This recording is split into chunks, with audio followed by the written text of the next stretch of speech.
So I had an idea to make a custom, what are they called, suicide knob slash spinner knob. This hole here, I was thinking something right here. So I went to Pete's Emporium and bought this lot of hardware. I think it cost me about 60 cents, a couple of washers and an M8 bolt, 50mm long, 55mm long actually. I got the longest one they had.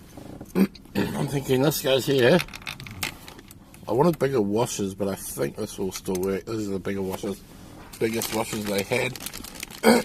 Excuse me. Another washer on the other side. I'll put the non-stent side down, and then a nut. Don't know if this is going to work.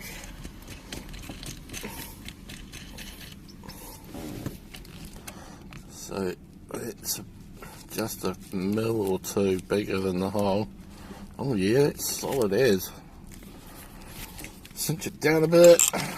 This might give you an idea what I'm going to use. If you know what this tool is, you might know what I'm thinking.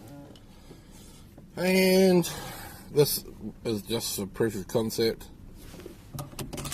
Boom. So, a skateboard wheel spinner knob.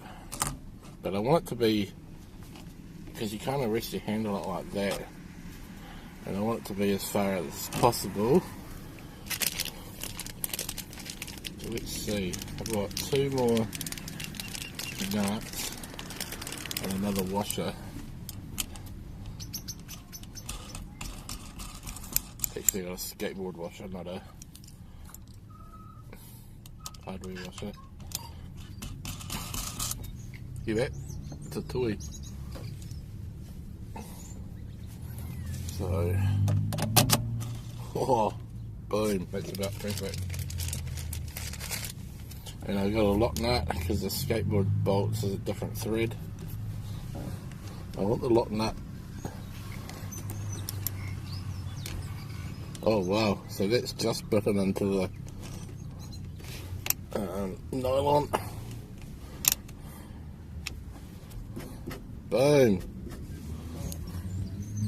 That's so cool.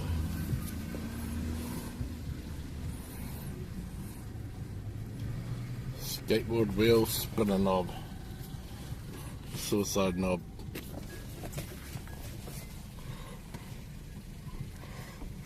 Like thus.